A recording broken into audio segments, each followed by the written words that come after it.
बघताच क्षणी खावीशी वाटणारी तर्रीदार अशी झणझणीत मटकीची उसळ कशी करायची ते आजच्या भागात आपण बघणार आहोत. खूपच सुंदर लागते. मटकी हा पदार्थ सगळ्यांनाच आवडतो. तर मटकीची ही झणझणीत उसळ कशी करायची त्यासाठी मी इथे घेतलेली आहे मटकी. ही गावरान मटकी घेतली होती. तिला भिजवून मोड काढून घेतलेली आहेत. तर तिला स्वच्छ धुवून घेतलेली आहे. इथे गॅस चालू केला आहे. त्यानंतर मटकी बुडेल एवढं आपण पाणी त्याच्यामध्ये घालायचं आहे आणि त्याच्यामध्ये मीठ टाकायचं आहे. अर्धा चमचा मी इथे मीठ टाकलेलं आहे आणि ती उकळत आपल्याला ठेवायची आहे. त्यानंतर इथे कढई घेतलेली आहे. कढईमध्ये आपल्याला मसाला भाजून घ्यायचा आहे.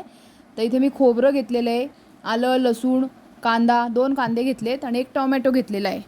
तर आपण आधी वाटण करण्यासाठी व्यवस्थित भाजून घ्यायचं आहे. खोबरं आपण लाल होईपर्यंत इथे भाजून घेणार आहोत. गोल्डन ब्राऊन करायचं आहे. हे व्यवस्थित बारीक गॅसवरती आपल्याला खोबरं भाजून घ्यायचं आहे. त्यानंतर थोडंसं तेल टाकायचं आहे त्याच कढईमध्ये आणि त्याच्यामध्ये 2 कांदे चिरून घेतले होते उभे. ते आपल्याला मस्तपैकी फ्राय करून घ्यायचे आहेत. कांदासुद्धा गोल्डन ब्राऊन होईपर्यंत आपल्याला व्यवस्थित भाजून घ्यायचा आहे, जेणेकरून आमटीचा रंग खूप सुंदर येतो. मसाला हा नेहमी भाजूनच घ्यायचा असतो आपण, त्यामुळे आमटी तरीवाली आणि सुंदर चमचमीत तयार होते. तर इथे बघा गोल्डन ब्राऊन कलरचं झालेलं आहे भाजून. एका बाजूला इथे मटकी पण आपली उकळलेली आहे.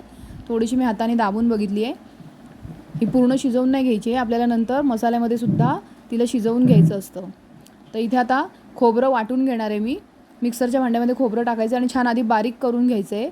खोबरं व्यवस्थित बारीक झालं की मगच आपल्याला त्याच्यामध्ये कांदा, लसूण, आलं, टोमॅटो, कोथिंबीर, जे काही आपण वाटण्यासाठी काढले होते मसाले ते सगळे क्रमवार ह्याच्यामध्ये मिक्स करायचे आहे. थोडीशी कोथिंबीर घातली आहे, टोमॅटो घातलेत आणि हे सगळं व्यवस्थित बारीक करून घ्यायचं आहे.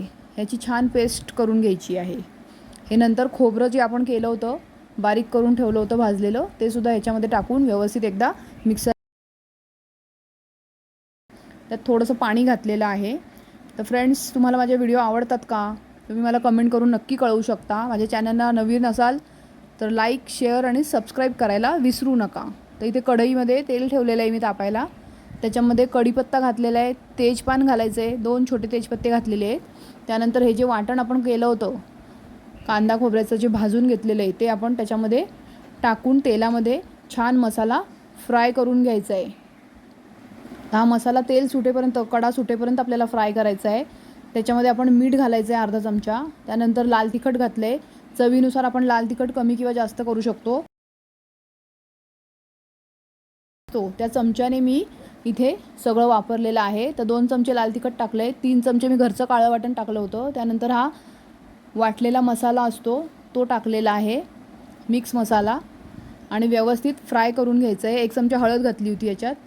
हा मसाला आपण तेल सुटेपर्यंत चांगला फ्राय केलेला आहे. हे बघा किती छान कढईच्या कडा सुटल्यात, म्हणजे मसाला छान फ्राय झालेला आहे. तर आता ह्याच्यामध्ये आपल्याला इथे जी आपण मटकी ठेवली होती बाजूच्या गॅसवरती उकळत, तीसुद्धा छान उकळलेली आहे. तर ती ह्याच्यामध्ये आपल्याला मिक्स करून घ्यायची आहे आणि व्यवस्थित हलवून घेतलेलं आहे. त्यानंतर आपल्याला पाण्याचं प्रमाण, आपल्याला ग्रेव्ही किती करायची आहे त्याप्रमाणे आपण ठेवू शकतो. आणि मीठ टाकतानासुद्धा आपल्याला लक्षात ठेवायचं आहे की आपण मटकी उकळताना त्यात मीठ घातलं होतं, त्यामुळे प्रमाणातच मीठ आपण मसाल्यामध्ये घालायचं आहे. त्यानंतर त्याच भांड्यात मी थोडंसं पाणी टाकलं आहे आणि मटकीला उकळी येण्यासाठी गॅस आता मोठा केलेला आहे.